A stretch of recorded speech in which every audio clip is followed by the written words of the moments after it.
What up, Wizards? It's Dev. SBMTG, we like it in Magic, especially on days like this, because we get to talk about some brand new cards, brothers and sisters. Now, I was supposed to do this video yesterday. You know that very well, but I tried to record it yesterday. Audio did not take, so sorry it's taken so long. We're here 24 hours later, finally talk about these cards from Phyrexia. All will be one. Bit of a mouthful. Now, don't worry, you're not losing your mind. Spoiler season for this set has not officially started and will not officially start until January 17th. Mark your calendars. So you see, it's not always spoiler season. It's just usually spoiler season. Now, this time around, Wizards decided to give us a little sneak peek like they've been doing with sets lately.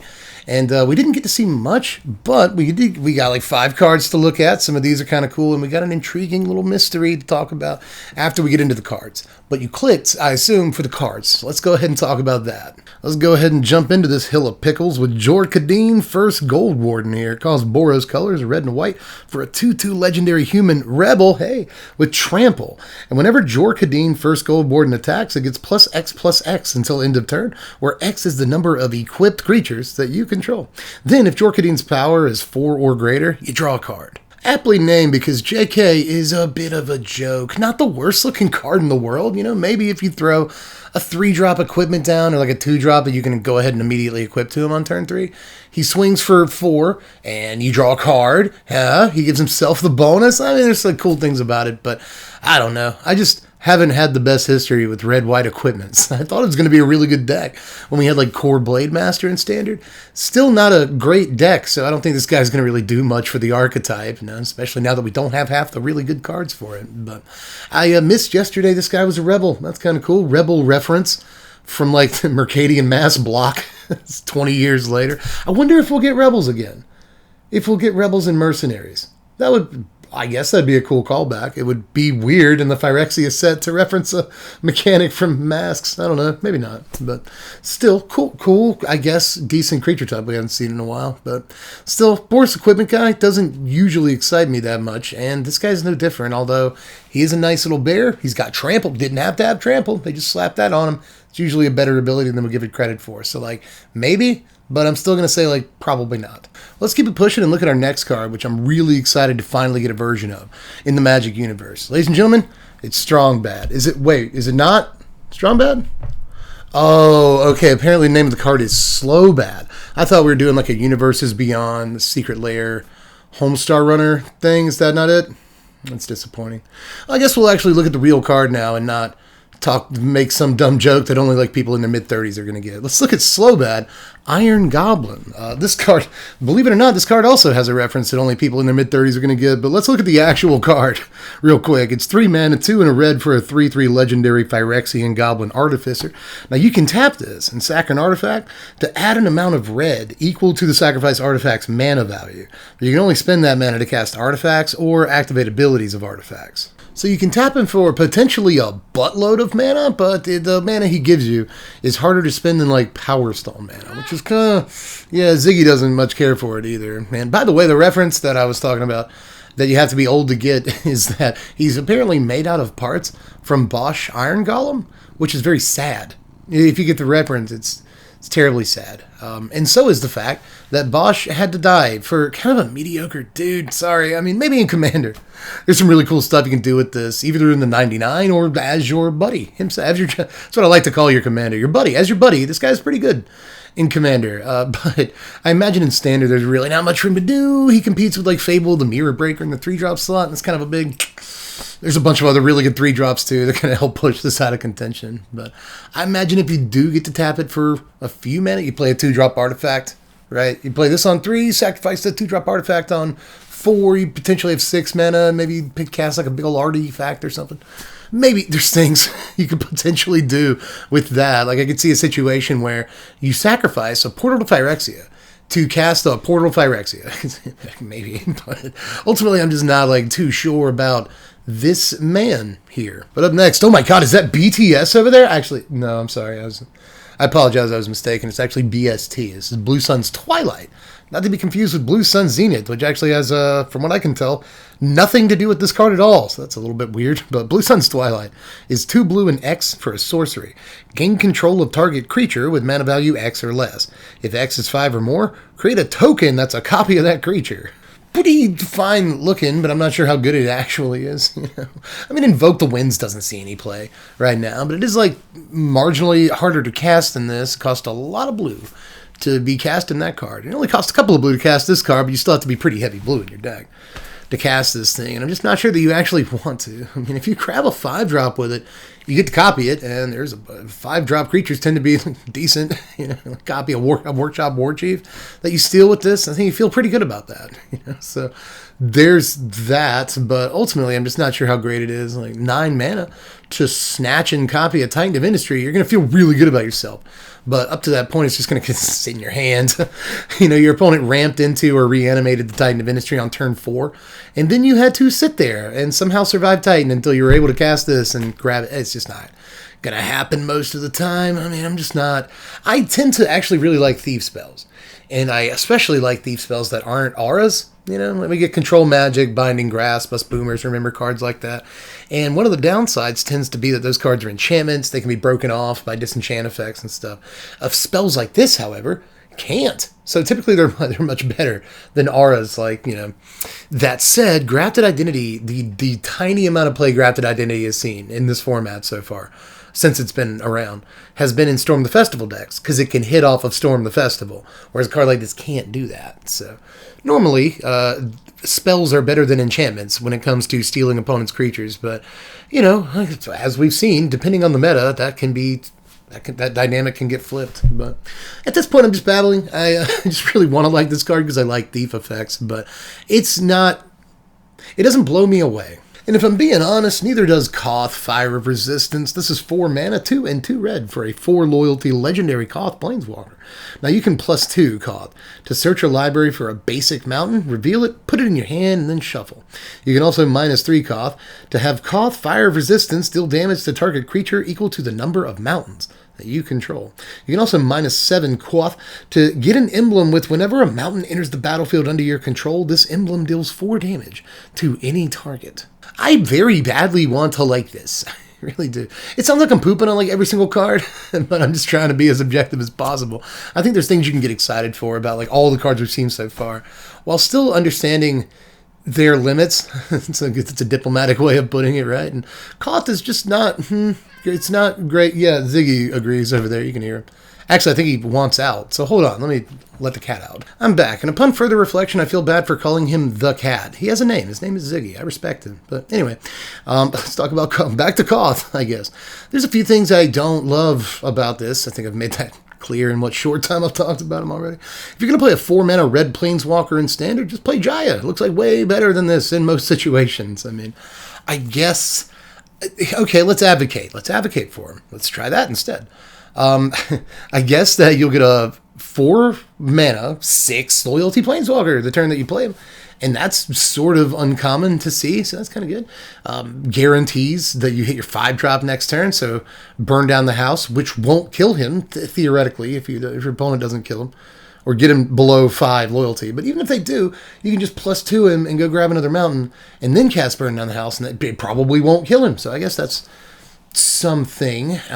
His -3, if you've got like nothing but mountains in your deck, his -3 is at least going to kill a 4-drop the turn he comes into play and leave you with a Planeswalker. So but like a sorcery speed 4 mana, don't even kill everything in the format. Let's advocate. The negativity was coming. Let's advocate for him.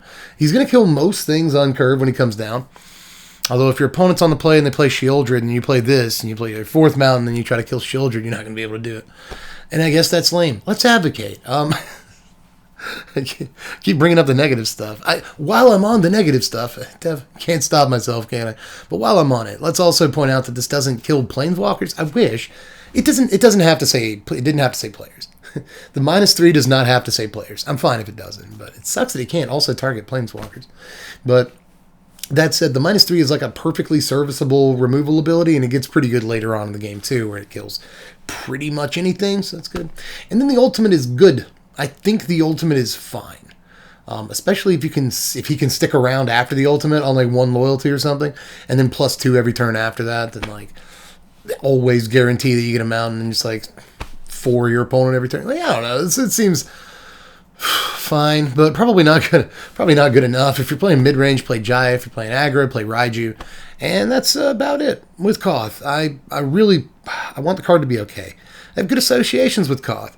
I'm actually good. I'm glad that I get to say this word in like a Magic the Gathering context, because me and Brittany watch King of the Hill pretty much every night to go to sleep to in our room. So we've been doing that for like, oh God, like 13 years or something. So I've seen every episode of Koth like probably 50 times at this point.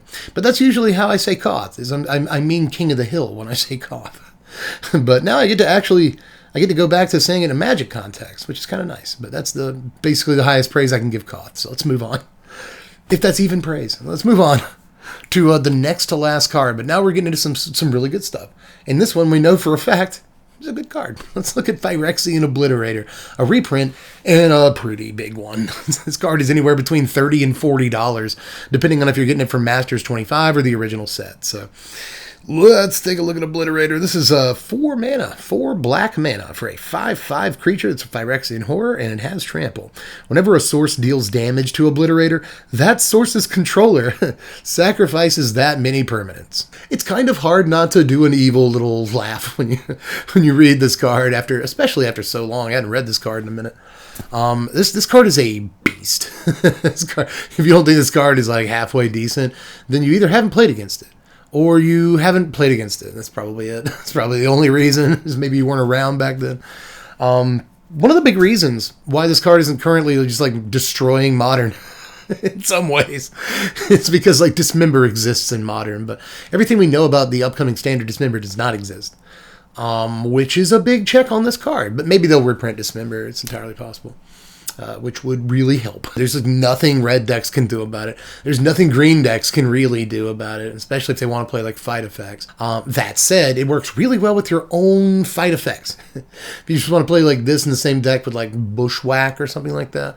And by the way, decks are already getting 4 black pips to play Invoke Despair, like not mono black decks. There are 3 color decks in the format that play Invoke Despair, so don't put it past black decks that are like 2 and 3 colors to play this. So again, works really well in decks with, any kind of fight effect, but especially Bushwhack, because it goes and gets black sources for you. So that's pretty sexy, but still, if you can contrive a way this takes damage, then it's pretty good. So that's pretty great, but there are some pretty decent built-in checks for it in Standard already. We've got a lot of decent 2-mana removal. Infernal Grasp, Go for the Throat, Fateful Absence, Destroy Evil are all like really good options, but they're all in 2 very specific colors, right? So again, when it comes to like red, blue is okay because they can bounce it, but they can only deal with it for so long. They have to counter this. But either way, it's just really difficult. If you can't tell, what I'm trying to say here, it's really difficult to deal with an Obliterator once it's on the table, even if you do have the removal for it. Because if a red deck has to 2-for-1 itself by playing like Shock into Lightning Strike to kill the thing, and then they have to sack 5 permanents aside from that, it's just game over anyway. You might as well just pack it in, kid. So Obliterator is just a ridiculous monster of a Magic card if you've never experienced playing against it. And I do think it could see play in Standard, even with Shelly in the format. Shieldred is kind of the elephant in the room, does this card see play with Shelly? I've seen people play 4 of Shelly in a deck along with a couple of Sorin. I've seen people play 4 of Shelly in a deck along with a couple of, what is the Blood Vial Purveyor? The 4-mana like 5/6 flyer that gives your opponent blood tokens. But it's actually a decent combo with Shelly, because if they try to crack the blood tokens, they take damage, and it's actually kind of fun. And if they do remove your Shieldred, maybe they won't have removal for the Blood Vial Purveyor, which is nice, because they thought that 2 damage a turn from Shelly was pretty bad. But it turns out that 5 plus whatever blood tokens you have laying around in the air every turn is worse than 2 damage. That's enough mono black deck tech.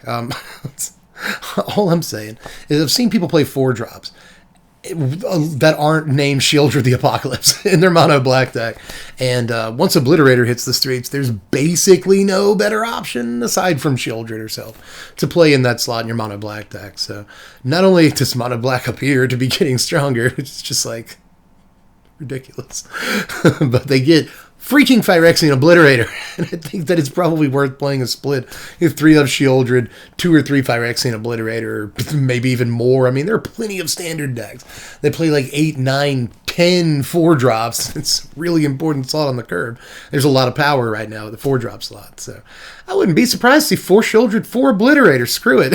Who cares? They're both ridiculous Magic cards. So I don't know. I won't say like the card.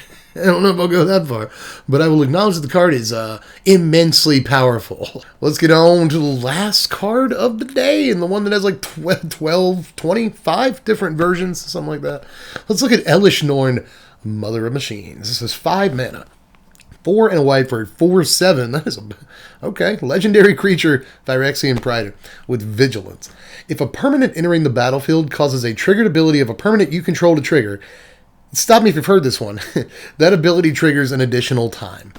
Permanents entering the battlefield don't cause abilities of permanents your opponents control to trigger.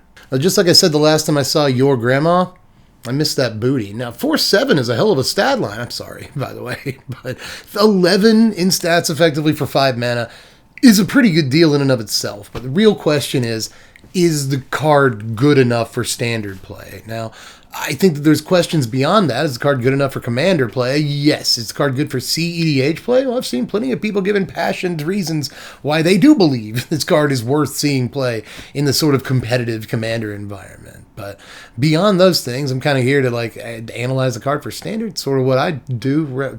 I don't do it well, but at least I damn it, I do it.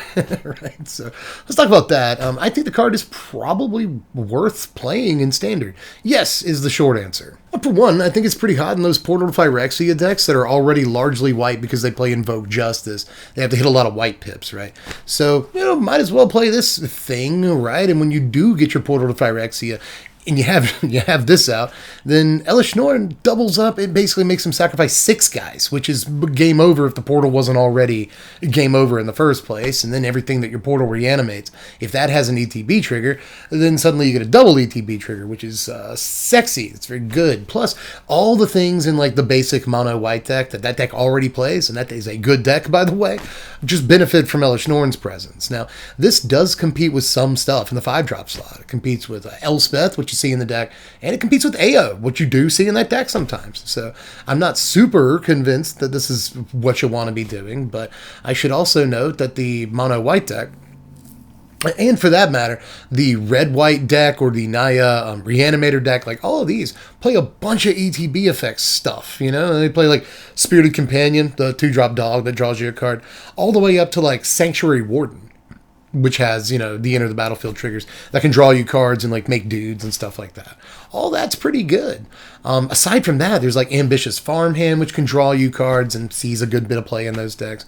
There's a ton of decent ETB triggers in just the mono white deck, not to mention, again, white X decks that play like Fable of the Mirror Breaker to try to get like, extra ETB value. And I should also point out that this card is very good with Fable of the Mirror Breaker. Fable can't copy it, but 9 times out of 10, when you're copying a creature with Fable of the Mirror Breaker, or Reflection more accurately, you're trying to get an ETB trigger off. And Elesh Norn gives you double those. So if you weren't already winning because you got to activate Reflection, then this will help you win even more. Well, you have a name for that. I forget what we call it. Also, Panharmoniconing or Panharmoniconing. I guess I'll be the last person on earth to make that joke. Everybody else got to it first. But, doubling up the ETB trigger on a Titan of Industry seems at least okay. It's probably fine, right? So there's a ton. I mean, standard is already kind of a mid-range value fest that is in some ways focused around like ball and ETB triggers like crazy. So like this just is pretty good and like super splashable too. It only costs the 1 white mana. So it goes in just about anything so long as that deck has planes or white mana in it at all. It's just, you don't have to like bend over backwards to add white to your deck and to slot this in or anything. So just easy to cast. Pretty decent stats for the mana cost. Doesn't die to all the same stuff Shieldred tends to die to in the red decks, like Burn Down the House and Rending Flame and stuff. So it's got that going for you. It's got Vigilance, so it doesn't die to Wandering Emperor. This is a format where tapped creatures matter. So just a lot of cool stuff about this card, and I don't think that 5 mana is too much, although I do think it's somewhat steep, and doesn't necessarily have any real value the turn it comes into play, but we all said that about Shieldred, and Shieldred is the best card in Standard. The comparisons to Shieldred, I'm not sure I really want to jump on board with. This costs an extra mana than Shieldred, so there's that. And Shieldred just like rewards you and punishes your opponent for playing Magic. Like, cards are going to get drawn no matter what, whereas you do have to enable this. However, I won't say this has no effect on the table the turn it enters the battlefield, for a couple of reasons, right? Either A, let's talk for the first time about the other bit of text on the card. Either A, you play this and your opponent's only hope to stop it is like a Brutal Cathar or something, and this turns that off. So good job. There's other stuff too that this might affect on your opponent's side of the table the turn that you play it. I mean, you know, your opponent's sitting on like Corpse Appraiser in their Grixis deck trying to find the answer, but they're not gonna get it, you know. Which is kind of nice. I mean, this affects a lot of the stuff, actually. The second bit of text here that affects your opponent affects a lot of stuff in the Grixis deck, which is the best deck in Standard, or at least it has been in terms of tournament data for the last couple of months. And it won Worlds and stuff. So this affects Corpse Appraiser and Graveyard Trespasser and a couple of other important things in that deck. You know, it kind of turns off Reflection of Kiki Jiki. Sort of. It turns off the best part of Reflection.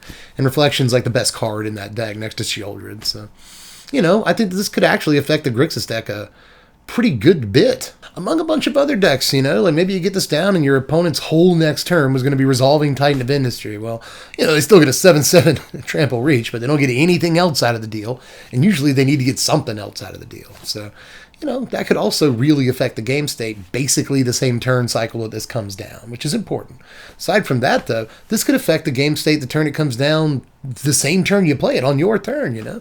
Like, if you got something that cares about when creatures enter the battlefield, this will basically double those triggers when you play it. Or if you have you play this and you have a Wandering Emperor or something like that, you make a creature with your Planeswalker, and that creature, once you have your Elesh Norn in play, that creature coming into play will then double trigger any creature entering the battlefield things that you might have going. And you've got all game until you play Elesh Norn to set stuff like that up. So this really could have relevance the same turn that you play it if you have ways of like generating free creatures and you have stuff that cares about them. So like Gala Greeters, you know, it's kind of nice. Even just if you cast a Spirited Companion and draw two, I feel like you feel pretty good about yourself.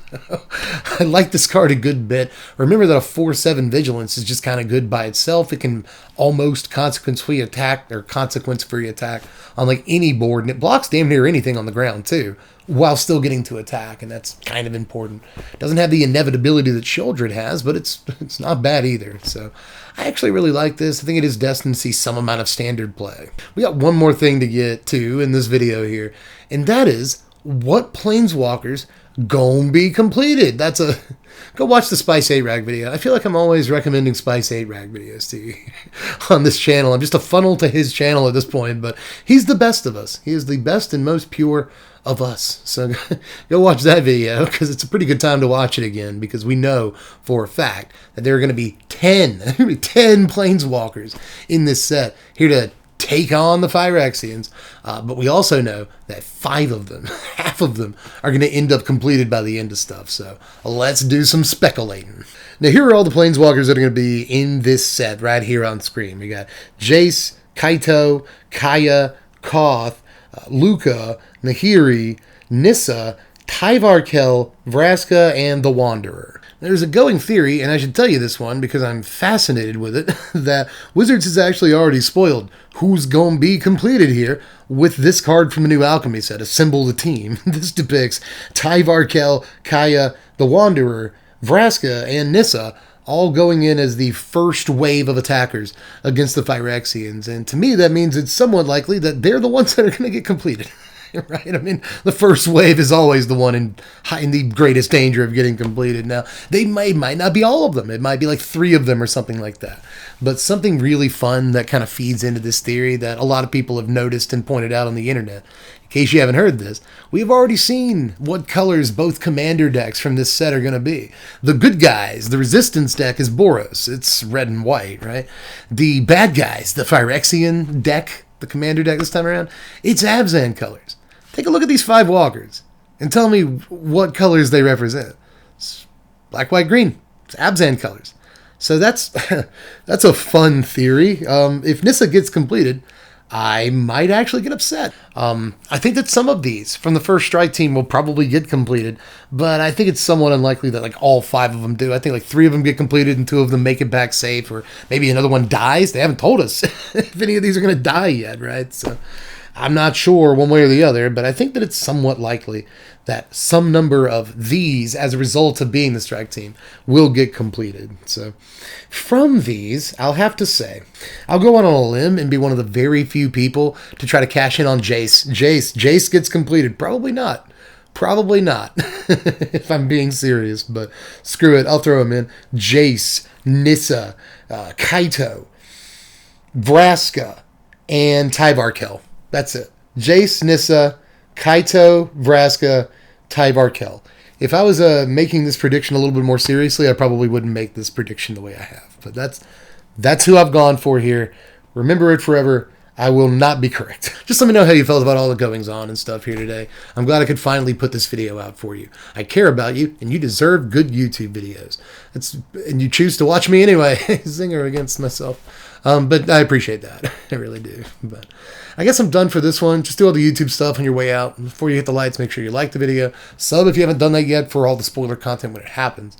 But we got a bunch of other content this season before Christmas. I got a red-green Titania deck that's actually looking really good. I'm cooking that one up. You'll see it on the channel soon. Might stream it. We will be streaming Thursday, probably the same day you watch this. So check me out over there on twitch.tv/SBMTGdev. We also have a Patreon if you want to help support the content and make it better. You can also get to vote on what content we do for just $1 a month. Patreon.com/SBMTG, or I'll leave a link in the description if you'd rather click away to that. But aside from that, I think I'm more or less done. I mean, we got the Tawnos Commander deck coming up here on the channel soon, and we should be streaming Tawnos Brawl too. So it's having a lot of fun with the Toy Maker around Christmas time, so that should be fun. But if you're into any of the stuff that I've said we're going to be doing soon, then make sure you subscribe. No one subs on YouTube anymore. Like in the last 2 years, no one has subbed to anyone on YouTube. Just let's break that. Let's break the chain. Let's break that. And let's... Shameless self-plug. It's so cringy. Just sub if you haven't done it yet. If you don't want to sub, that's fine too. Just thanks for watching, I guess. But I guess I'm donezo over those ones. So I'll catch you cats later. I'm Deb from the place. Thanks for watching, Wizards. Spread love and be kind.